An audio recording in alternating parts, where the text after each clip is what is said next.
বাজার কি স্বাধীন নাকি সিন্ডিকেটের দখলে? পাইকারি আর খুচরো বাজারে আকাশ পাতাল তফাৎ। নেতাদের হাত ও প্রশাসনের চুপ থাকা। সাধারণ মানুষের পকেট কাটা যাচ্ছে কেন? নমস্কার, আপনারা দেখছেন ঈশান বাংলা পয়েন্ট ব্ল্যাঙ্ক। শিলচরের নিত্যপণ্যের বাজার কি আসলেই আর মুক্ত বাজার আছে, নাকি পুরো বাজার এখন চলে গেছে গোপন সিন্ডিকেটের পকেটে? আজ পকেটে টাকা নিয়ে বাজারে ঢুকলে পণ্য কেনার আগেই সাধারণ মানুষের নাভিশ্বাস উঠছে। শাক সবজি, ডিম থেকে শুরু করে সুপারি, সব কিছুর দাম এখন আকাশ ছোঁয়া। সাধারণ মানুষের পিঠ এখন দেওয়ালে ঠেকে গেছে। সবচেয়ে বড় রহস্যটা লুকিয়ে আছে দূরত্বের খেলায়। প্রধান পাইকারি ফাটক বাজারে যে জিনিসের দাম ঠিক 1 থেকে 1.5 কিলোমিটার দূরের খুচরো বাজারে যেতে না যেতেই সেই দাম দ্বিগুণ হয়ে যায়। এত কম দূরত্বে একটা পণ্যের দাম কিভাবে দ্বিগুণ হয়ে যায়? কোনো যৌক্তিক ব্যাখ্যা নেই। পরিবহন খরচ বা মরশুমি সংকটের যে গল্প শোনানো হচ্ছে, সচেতন মহল তাকে শুধু অজুহাত বলেই মনে করছেন। অভিযোগের তীর কতিপয় অসাধু পাইকার ও ব্যবসায়ীদের দিকে। অভিযোগ উঠেছে তারা মিলে এই গোপন সিন্ডিকেট তৈরি করেছেন, আর এই সিন্ডিকেটই কৃত্রিমভাবে পুরো বাজার নিয়ন্ত্রণ করছে। কিন্তু প্রশ্ন হলো, এই সিন্ডিকেটের পেছনের আসল কারিগর কারা? ক্ষমতার উৎসটাই বা কোথায় আছে লুকিয়ে? শহরের সচেতন মহলে এখন কান পাতলে একটা গুরুতর অভিযোগই বারবার উঠে আসছে।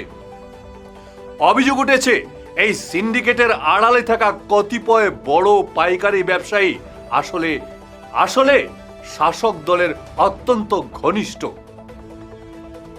জনমনে প্রশ্ন উঠছে, শাসক দলের প্রভাবশালী নেতা মন্ত্রীদের রাজনৈতিক ছত্রছায়ায় কি এই অসাধু চক্রের আসল শক্তি?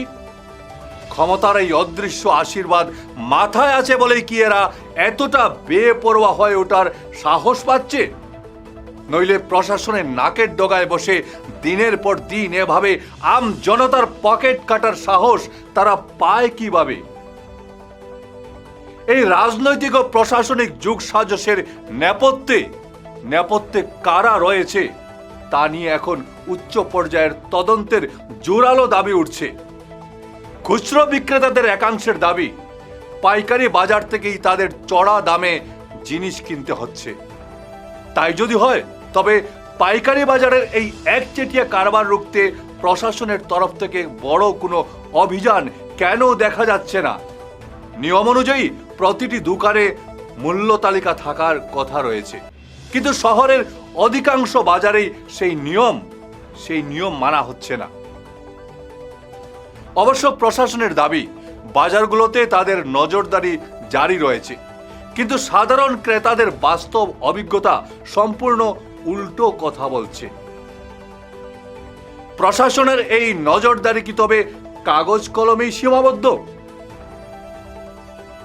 শিলচরের আম জনতার একটাই হাহাকার, সিন্ডিকেটের দাপট যত বাড়ছে, মধ্যবিত্তের হাড়ির চাপ ততই অসহনীয় হয়ে উঠছে। এখনই যদি এই রাজনৈতিক প্রভাব মুক্ত হয়ে এই লাগাম ছাড়া মূল্যের উপর কঠোর আইনি লাগাম টানা না হয়, তবে সাধারণ মানুষের প্রতিদিনের বেঁচে থাকার লড়াইটা আগামীতে আরো বেশি অসম্ভব হয়ে পড়বে। কিন্তু শুধুই প্রতিবেদন তুলে ধরাই আমাদের কাজ নয়। আসল ভুক্তভোগী আপনারা, আমরা সবাই। শিলচরের এই লাগাম ছাড়া বাজার দর নিয়ে আপনাদের অভিজ্ঞতা কি? পাইকারি আর খুচরো বাজারের এই আকাশ পাতাল তফাৎ কি আপনার পকেটেও টান ফেলেছে? নেতা মন্ত্রীদের আশীর্বাদ পুষ্ট এই সিন্ডিকেট রাজ নিয়ে আপনি কি ভাবছেন? প্রশাসন কি আসলেই অসহায়, নাকি ইচ্ছে করেই নীরব? আপনার এলাকার বাজারের বাস্তব চিত্রটা কেমন তা আমাদের কমেন্ট বক্সে আপনি লিখে জানান। এই অন্যায়ের বিরুদ্ধে আপনার মতামত দিন, প্রতিবেদনটি শেয়ার করুন এবং সাধারণ মানুষের কণ্ঠস্বরকে আরো শক্তিশালী করে তুলুন। দেখতে থাকুন ঈশান বাংলা পয়েন্ট ব্ল্যাঙ্ক। ভালো থাকুন, সুস্থ থাকুন।